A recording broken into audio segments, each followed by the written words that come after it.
Inch'Allah be silame o fo la ila e Allahumma ya Rabbi c'était jonge ni ala te Inch'Allah be silame o fo la ila ko ila Allah e Allahumma ya Rabbi c'était jonge ni ala te ko Inch'Allah be silame o fo Aouz billahi minash shaitanir rajim, bismillahir rahmanir rahim. Chers téléspectateurs de la MTA, assalamu alaikum wa rahmatullahi wa barakatuh. Bienvenue dans cet épisode de notre émission Islam, un message universel. Aujourd'hui, nous allons aborder un sujet fascinant, l'exploration de la diversité religieuse sans contradiction. Nous tenterons de comprendre pourquoi, si toutes les religions ont été fondées par des messagers de Dieu, il existe tant de disparités dans leurs enseignements.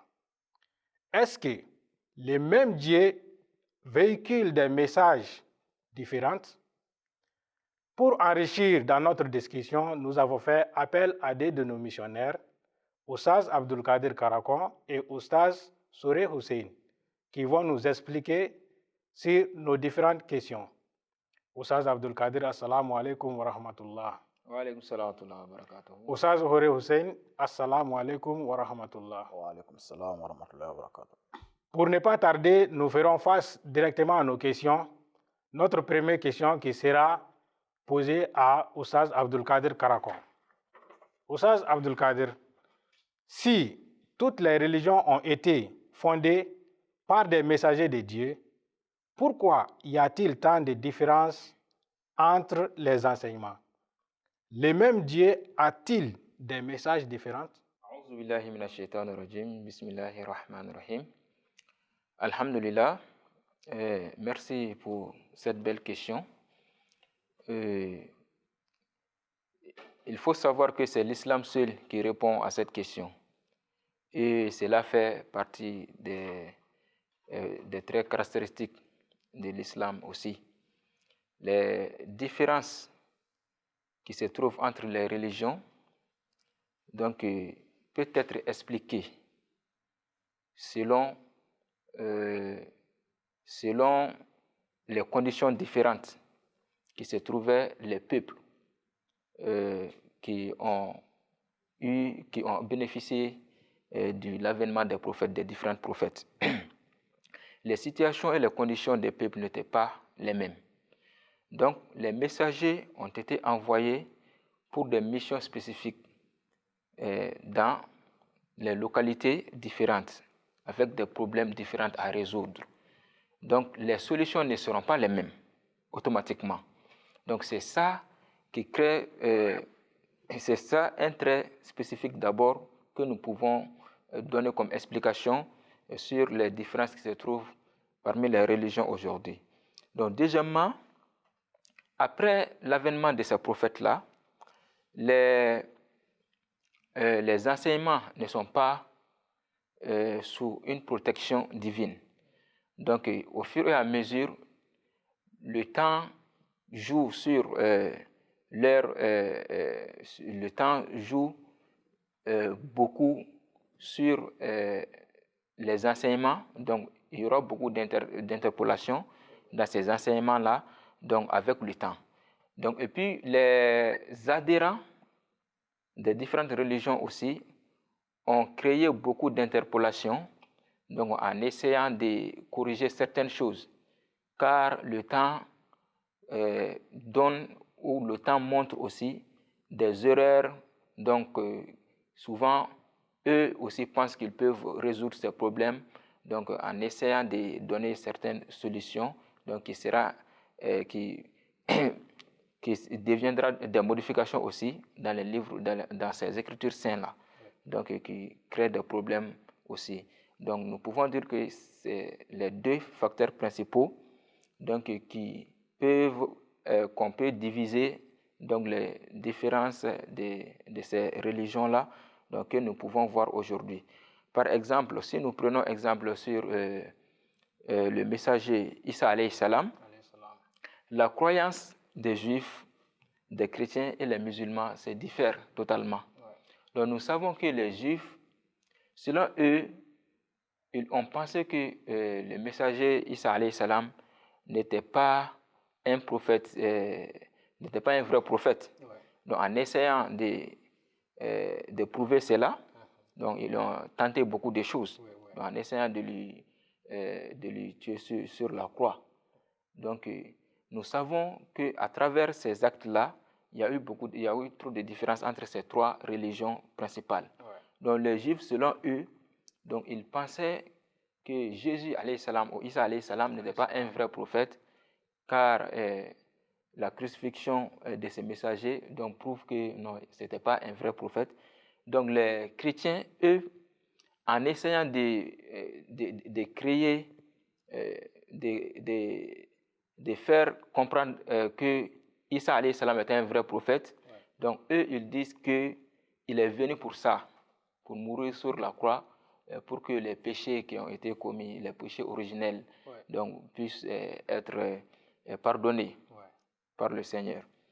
Donc, selon les musulmans, principalement, la croyance des musulmans se divise en deux. Les musulmans ahmadis et les non-ahmadis. Les non-ahmadis, selon eux, ils disent que Isa n'a pas été fixé sur la croix. Que quand les Juifs ont essayé de faire cela, donc Allah subhanahu wa ta'ala l'a pris jusqu'au ciel. Donc il a été élevé jusqu'au ciel, donc on ne l'a même pas touché. Alors que l'Ahmadiyya, selon les explications de l'Ahmadiyya, nous voyons que les Juifs et les chrétiens, donc leur explication s'approche de réalité, mais pour expliquer mieux en démontrant que c'était un vrai prophète, dans l'enseignement de la Jamaat Ahmadiyya, on dit qu'il a été fixé, bien sûr, sur la croix, mais il n'est pas mouru sur la croix. C'est parce que c'est sa mort sur la croix qui pouvait prouver que ce n'était pas un vrai prophète. Selon les enseignements, bien sûr, selon les enseignements bibliques. Voilà. Donc, ça, c'est un exemple palpable pour comprendre ces différences-là. Comment les gens essaient d'amener les interpolations, donc à travers leurs propres explications, en essayant de sauver la dignité de la religion souvent. Voilà. Jazakumullah Oustaz Abdul Qadir Karakon, nous avons bien compris à travers votre explication qu'est-ce qui a causé la différence entre les enseignements des messagers de Dieu. Jazakumullah pour votre éclaircissement. Oustaz Hussein, nous avons notre seconde question pour vous qui est: pouvez-vous nous donner quelques points communs entre toutes les religions? أشهد أن لا إله إلا الله وحده لا شريك له ونشهد أن محمدا عبده ورسوله أما بعد فأعوذ بالله من الشيطان الرجيم بسم الله الرحمن الرحيم. Merci beaucoup pour cette très belle question. Vous savez, toutes les vraies religions du monde ont un point commun entre eux-mêmes. Maintenant, ici, le mot employé, c'est toutes les vraies religions. Donc, ça veut dire les fausses religions, effectivement, les fausses religions. Même le Coran fait mention de cela. Il y a ayyuhal kafirun, ô vous les mécréants, il dit lakum dinukum waliya din. Il y a les vraies religions et il y a les fausses religions. Mais dans toutes les religions révélées, les vraies religions ont un point commun. Et parmi ces points communs-là, je pense qu'ils vont baser ou focaliser sur trois grands points communs entre eux-mêmes. Parmi ces points communs-là, la première est ce qu'on appelle la tawhidullah, l'unité de Dieu. Dieu est un, le monothéisme. Raison pour laquelle, au temps du Saint-Prophète Moussafa sallallahu alayhi wa sallam, quand le Saint-Prophète est arrivé, il a trouvé que les Juifs et les chrétiens adoraient plusieurs dieux, particulièrement les chrétiens. Raison pour laquelle le Saint-Coran dit cela te dit Dieu est trois. Maintenant, qu'est-ce que le Saint-Prophète a fait? Qu'est-ce que le Saint-Prophète a démontré? Qu'est-ce que le Saint-Prophète a mis en place pour pouvoir échanger cette mentalité-là? Le Saint-Coran, en parlant de cela, dans une sourate, il dit cool, dis, il y a Ahlal Kitab, vous les hommes du livre. Ici, les hommes du livre est employé tous ceux-là qui ont reçu une révélation divine. Ou tout peuple qui ont reçu une révélation divine, ou tout peuple qui ont eu des livres, ils sont appelés Ahl al-Kitab, pas uniquement les chrétiens et les juifs. Il dit, ya Ahl al-Kitab, les hommes du livre, ta'alaw, venez. Le Saint-Prophète sallallahu alayhi wa sallam, le Saint-Prophète les a appelés eux tous. Il dit, ta'alaw ila kalimatin sawa'in baynana wa baynakum. Venez-en à un point commun entre nous et vous.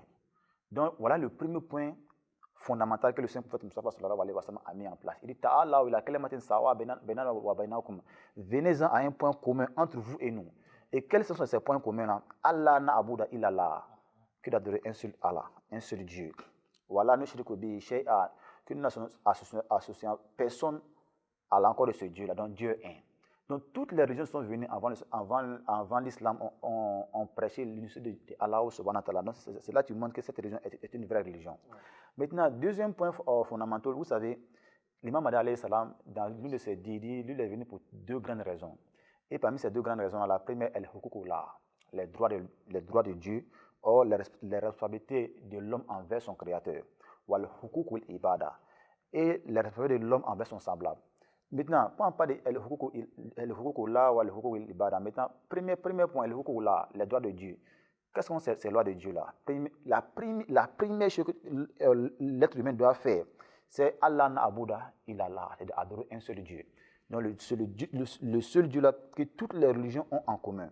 Maintenant, le deuxième point est ici, c'est l'adoration. Quand on parle de l'adoration, vous savez, tous les peuples qui sont venus avant le prophète sallallahu alayhi wa sallam, Allah subhanahu wa ta'ala leur a donné un lieu de culte, un lieu d'adoration pour qu'ils puissent adorer. Qu'est-ce que le Saint-Coran dit à propos de cela? Dans le Hajj, dans le verset 68, Dieu dit le kulli ummatin, à chaque peuple, le kulli ummatin, à chaque peuple, ja'alna mansakan, je leur ai donné un lieu de culte, ou un lieu d'adoration, hum nasikuhu, pour qu'ils puissent adorer les seigneurs. Prenons au temps du Sayyidina Adam alayhi salam, Adam a eu un lieu de culte dans lequel ils adoraient les dieux. Au temps du Sayyidina Nuh, au temps du Sayyidina Ibrahim, au temps du Sayyidina Moussa. Raison pour laquelle, en parlant de ces lieux de culte-là, le Saint-Coran dit Wajuskaru fiya ismullahi kesira, dans laquelle le nom de Dieu est mentionné. Maintenant, en parlant de cela, le Saint-Coran a mentionné quelques types de cultes d'adoration. Il parle des masajid, les temples, les églises, les synagogues. Dans tous ces lieux de culte-là, le Saint-Coran dit Yuskaru fiya ismullahi kesira, là où le nom de Dieu est mentionné. Donc le Saint-Coran reconnaît tous ces lieux de culte-là comme les lieux d'adoration. C'est les lieux là où l'être humain adore son Créateur. Raison pour laquelle il dit quoi? Il dit le kulli ummatin, et à chaque peuple, ja'alna mansaka, nous allons donner un lieu de culte ou un lieu d'adoration, hum nasiku, dans lequel ils adorent les seigneurs. Donc voilà le deuxième point fondamental de toutes les religions révélées, qui est l'adoration d'un seul Dieu. Maintenant, le troisième point fondamental, là où je vais me baser, c'est la sympathie réelle et la sincérité pour tous les hommes. Toutes les religions parlent de la sympathie. Hein? Toutes les religions parlent de la sincérité. De Sayyidina Adam au temps du Saint-Prophète Mustafa sallallahu alayhi wa sallam. Raison pour laquelle il dit, Imam Mahdi alayhi salam, il dit les prophètes sont venus pour fortifier deux grandes choses. Al-Hukukullah, les droits de Dieu, et les droits de l'être humain envers son semblable. Les droits de l'être humain envers son semblable est d'adorer Allah subhanahu wa ta'ala avec une sympathie réelle ou une sincérité aussi réelle. Maintenant, le Saint-Coran dans la sourate al-Bayna fait le résumé de tout cela. Ouais. Qu'est-ce que le Saint-Coran dit? Le Saint-Coran dit wa ma umiru illa liyabudullahi mukhlisina lahu din hunafa wa yuqimu salata wa yutu zakata wa zalika dinul qayyim. Voilà la transcription de ce verset-là. Et il ne reçoit que le commandement d'adorer Allah et en étant sincère envers lui et en obéissance et en étant intègre envers son Créateur. Donc voilà ce que le Saint-Coran nous donne comme résumé de tout ce que je viens de dire. Donc c'est toutes les gens du monde ont le point commun l'unicité de Dieu, que Dieu est un. Et deuxièmement, c'est l'adoration de Allah subhanahu wa ta'ala. Et troisièmement, c'est la sincérité réelle et la sympathie réelle envers son semblable, qui est le hukukul ibada. Jazakumullah pour votre explication. Nous venons de comprendre à travers votre explication que les principaux points communs des religions, c'est l'unicité de Dieu et son adoration. Merci beaucoup. Et sa sincérité. Jazakumullah. Jazakumullah. Et maintenant, nous venons à Oustaz Abdul Kader Krakon. Et notre question suivante est que pourquoi les adhérents des religions s'efforcent-ils d'interpeller les messages de Dieu? Alhamdulillah, alhamdulillah. Merci pour cette question. Et cette question a une connexion avec la première question que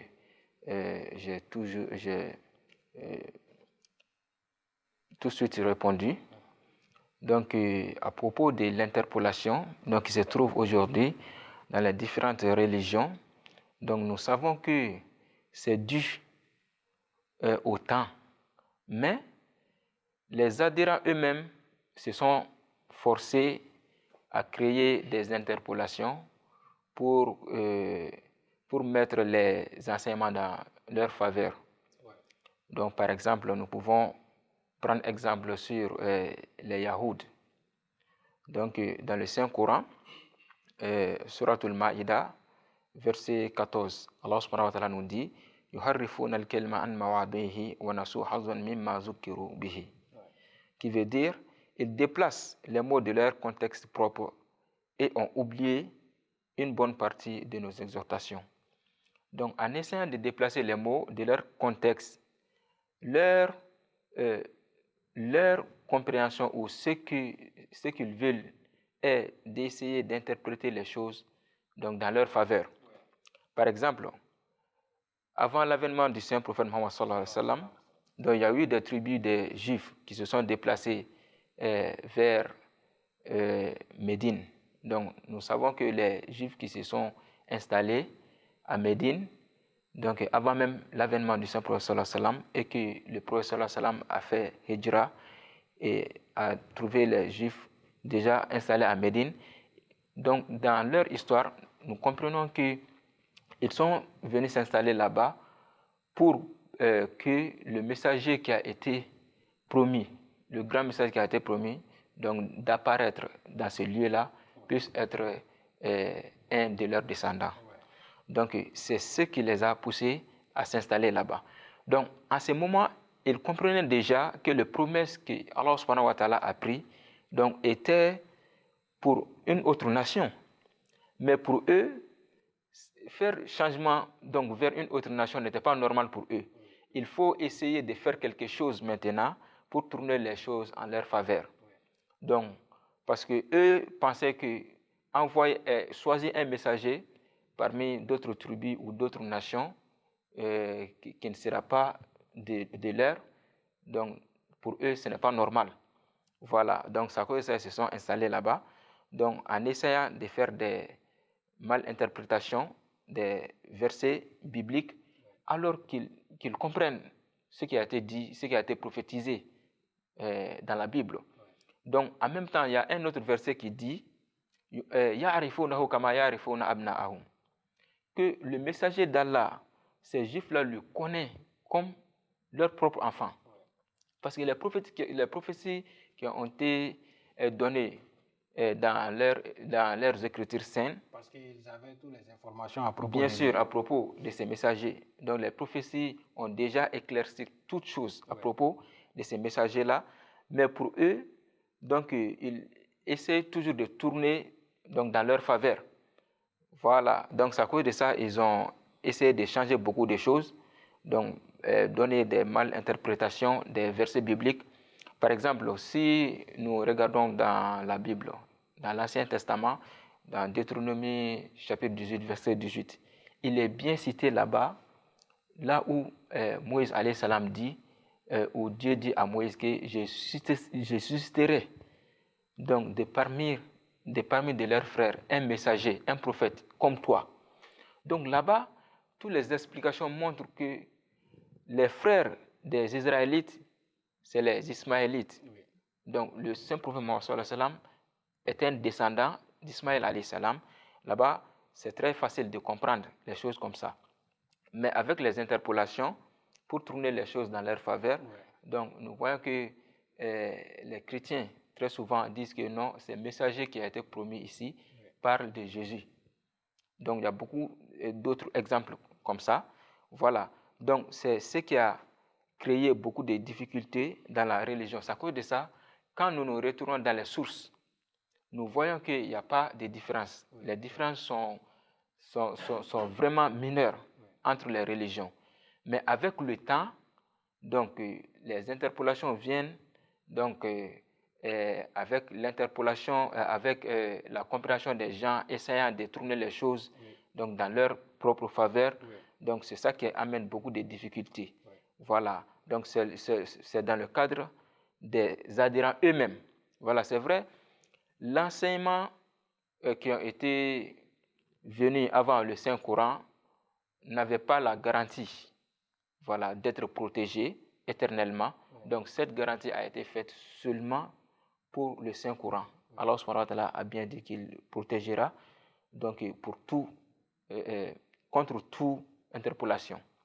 Donc les autres religions n'ont pas eu cette promesse-là, mais le problème d'interpolation que nous voyons aujourd'hui, les problèmes graves sont venus des adhérents eux-mêmes, voilà, qui essaient toujours de tourner les choses dans leur faveur, donc parce qu'ils ne veulent pas aussi suivre d'autres prophètes que ceux qui ont été envoyés dans leur propre nation.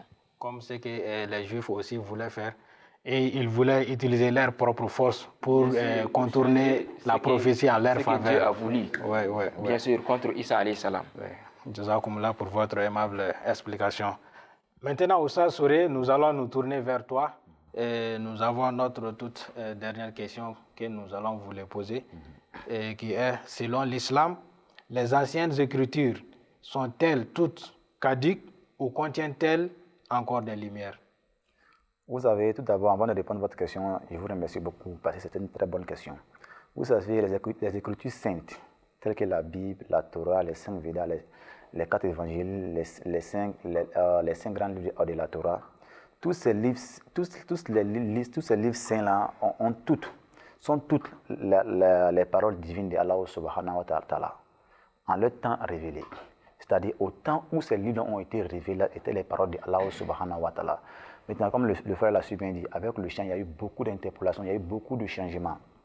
Raison pour laquelle, selon le Saint-Coran, la Torah contient de la lumière et de la guidance.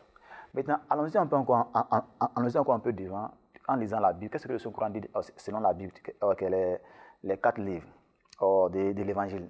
Le Saint-Coran nous dit « Injil » Nous t'avons donné l'Injil, pas de Jésus-Christ alayhi salam. Nous t'avons donné l'Injil, fiha hudan, en elle contient de la guidance. Hudan, de la guidance, ou à nour, et il répète encore ces mêmes mots-là, comme ce qu'il avait dit auparavant à propos de la Torah.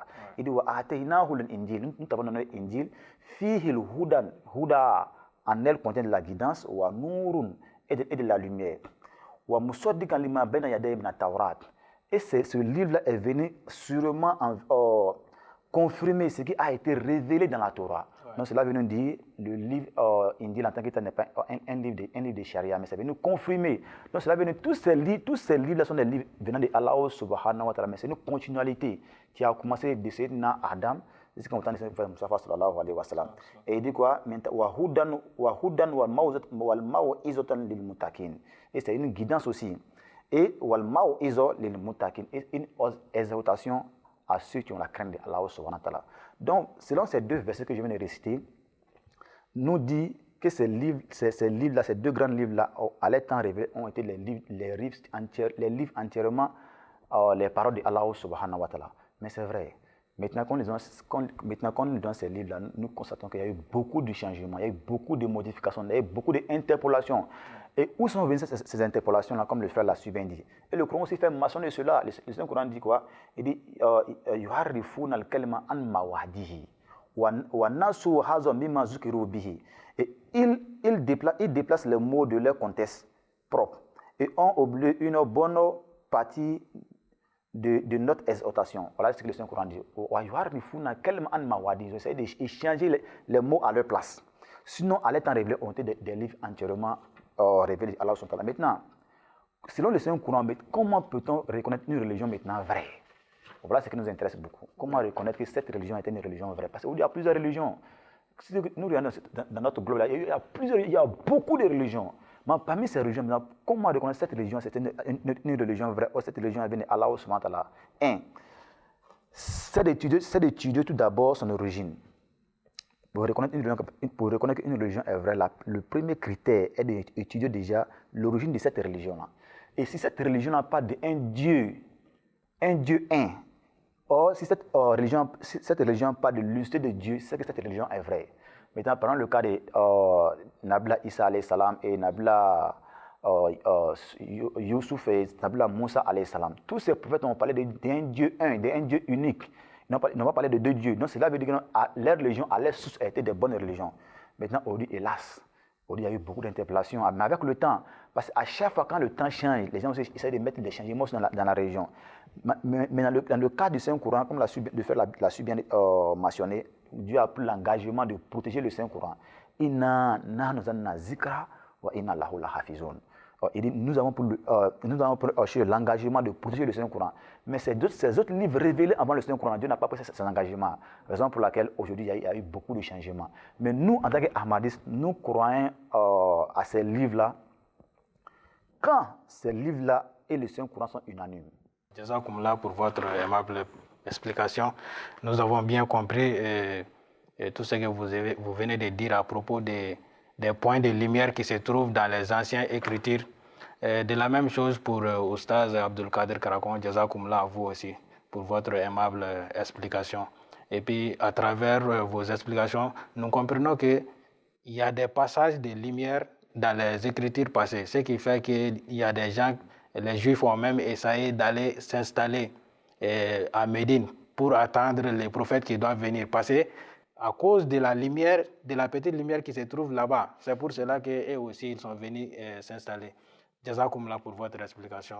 Chers téléspectateurs de la MTA, nous vous rappelons que nous étions dans notre émission Islam, un message universel, tout en parlant de l'exploration de la diversité religieuse sans contradiction. Nous espérons que cette émission vous a apporté beaucoup de lumière et nous vous disions merci pour votre fidélité. Assalamu alaikum wa rahmatullahi wa barakatuh.